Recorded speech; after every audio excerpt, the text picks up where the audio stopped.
Okay, so I'll try as much as possible to have a straight face during this video. Alright guys, welcome to my YouTube channel. My name is Tosin. I film about family, faith and lifestyle. Family, faith and lifestyle, marriage included. Alright, so from the thumbnail you already know what I want to talk about. If you're new here, thank you for subscribing. If you've not subscribed, kindly help the needy. Kindly help the needy by subscribing to my YouTube channel. Thank you very much. Alright, so we'll go straight to the counsel I was given during marriage. I know the good thing about preparing for marriage, everybody has counsel to give you. Everybody that is married, even sometimes single people, to have counsel to give you. All right, so I'll try as much as possible. I've written some down that I can remember, and I'll just share with you. I think the number one for me on that list of advice was,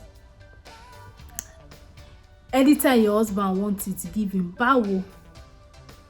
You know, I what you'll probably give it to, I'm like, oh, okay, that's fine. I should give it to him always. When I started receiving it, and they say give it to him always, we'll go to work, we'll be tired. I don't understand. Give it to him always, bawo. So that was one counsel I got. Anytime your husband wants sex, give it to him always. Then I now got married. I now understand that there is something called power of negotiation. You will learn how to negotiate, because sometimes I might want it and he might not want it. The day you want it, I might not be in the mood, and I had to understand the power of negotiation. Oh, you want it this night? As my body is doing me, I cannot afford to give you. Oh, I say, okay, can we just sleep in the morning? You can do this. Or, negotiate and give yourself, give it to him always. Yeah, I tried it, but it didn't work. And it didn't work. Simple. Okay. The next advice I got was, whenever you are getting to that peak, that's when you are reaching orgasm, that utilize it well and be speaking in tongues. So guys, I won't lie, I tried it once and it was nice. I like he said, okay, this was the way it was. He said, when you are reaching orgasm, start speaking in tongues. You and your husband be kabashing. That is the time God will hear your prayer points. People of God, I did it once and it was nice, but I don't used to remember again after then. I didn't used to remember again. So if it can be useful to anybody, if you feel you need to speak in tongues when you are in that climax time, please go ahead and speak in tongues. All right, so another advice I got was, ask your husband how he wants it. Ask him about his fantasies. And I did. And after everything, I'm like, Ejo, I don't have fantasy. I don't have how I want it. So I had to also put on the table my own dreams and fantasy. So that advice of what he wants, what he should, how he likes it, what of we don't have a right to how we like it. We don't have fantasy. I don't understand. After keeping for how many years, there will now not be fantasy. Fantasy yakpa. So we sat together. How do you like it? He said his own. How do I like it? I said my own. What are your fantasies? Where can we compromise? Do you understand? Where can I compromise? Yes. But that's everything. I think for me, the whole thing was, I didn't like the idea that it was all about satisfying my husband. Give it to him anywhere he wants it. What of the places, what of And I think a lot of us Christian sisters, we're always just okay, how do I, and then after the wedding you actually have the sex, you explore, you help him with his fantasy, then what next? Ah, then some of us get shy to now talk about your fantasy. Did you marry a stranger? Did you marry your daddy? Did you marry your uncle? I married my friend. So we had to talk about it. What are your fantasies? Like, it should be a two-way thing. And I think I really did, at a point I even didn't want anybody advising me again about it, because I'm just like, you all are just telling me what I should do to him. What should I do to myself? How do I know to achieve orgasm? Thank God for the Holy Spirit. Holy Spirit, your head is there. So when they say it's God that created sex, you get why. Thank God for the Holy Spirit. That is all I can say. Because you must how to help him reach the climax. It's me that don't know how to reach climax. Another thing I was told, they're like, on your wedding night, don't be too tired. Reaction. So even with my tiredness, I was even sick. Like, I was strong. Now I was sick. I was strong on my wedding day. I was sick. Don't say no to him on your wedding night. And when we got to the hotel, we were both tired. But I was still like, they said we should give it to him on the wedding night, yo. And I was like, Ross, are you ready? You're like, aren't you tired? I couldn't keep the straight face. So you're not tired. Let's sleep. Let's eat first, bath and sleep. And so, don't put pressure on yourself. For as many soon-to-be bride that is watching this, don't put pressure on yourself. You will be too tired. Too tired. You can sleep small and then wake up and continue, but and do, but you will be tired first and foremost. So address that tiredness first. Eat and sleep. All right, I think another thing that was told, that maybe over time, it could possibly happen. But that initial time, and they're like, when you people start having sex, when you just start having sex like this, you will keep eye contact.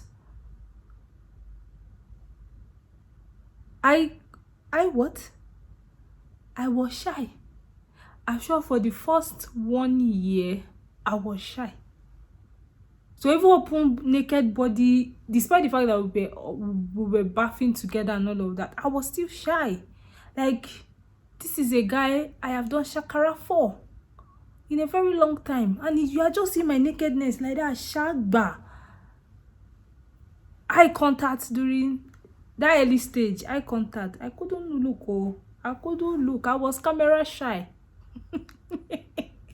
I couldn't look, into broad's eyes. So it didn't work for me. Keep eye contact in your work. It didn't work for me. I was too shy. If you were not shy, if you have the confidence, put it in the comment section. Shy. I should not be shy. How would I be shy? That's all I can say. So another advice I got that I really kept was have conversations. Like, as you're trying to know each other sexually, have conversations about it. Like, bros, sister, hold me like this, touch me, this is how I want to be touched, this is how I want to be kissed. Especially if you both married as virgins, it's important you communicate, because every day your body will be evolving into what it wants, what it prefers, what it likes, So I think I really liked that advice. Have conversations, about sex. Like, it's not a forbidden thing. It should be something that you guys could have conversations about, to say, okay, I didn't like the way You're my husband, you're not my baby. Don't bite my breast. Suck it in lost me. One you can bite it. Sucking. That kind of thing, you know, and be empathetic. I remember the person was like, you guys should talk about sex, what you like, what you don't like, how you like it, how you want it, and don't be rude in communicating that. And I think I took that to heart. Like, we talk about, oh, I liked what you did. I was shy initially, you know, to have that kind of conversation, but I knew that I needed to have that conversation for we both to have, you know, a better experience, a good customer care service at the at the end of the day. I am very sure I'm not going to watch this video after I edit and post it. I'm very sure of that. Anyway, so that review, I loved the fact that I got that, because I'll probably have been shy. It would have taken a longer time to finally get to the point where I, you know, started fully enjoying sex. So it was really important. I love that I got that. I don't know who gave me the advice. I know I just knew that I wrote it down, you know, and I really liked that ask for review. So for example, if for example one person comes and the other person doesn't come, we score. It has to be balanced. So if one person come, the other person not come, we write it is 1-0. It has to be balanced. 1-1, 2-2, 3-3. It has to be the same. So yes, I loved that, as that cancel about review. So yeah, thanks to whoever gave me that advice. Okay, I think this is, I didn't get the advice, but I've seen it, I've heard where people say, oh, that whether it's a joke or people actually got those kind of advice, I don't know, but they say it's only the man that's supposed to be on top, the woman is not supposed to be on top.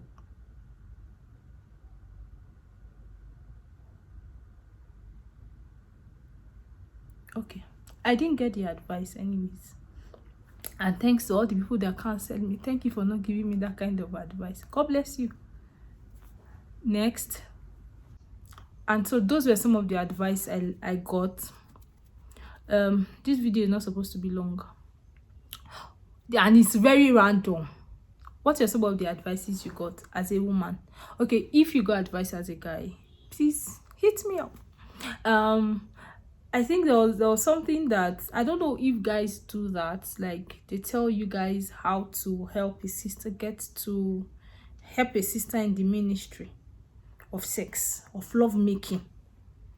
I hope you guys do that, because I know, yes, ladies will always discuss it during bridal shower. They will buy lingerie for you, you know, all those kind of things. But I don't know, the guys talk about it.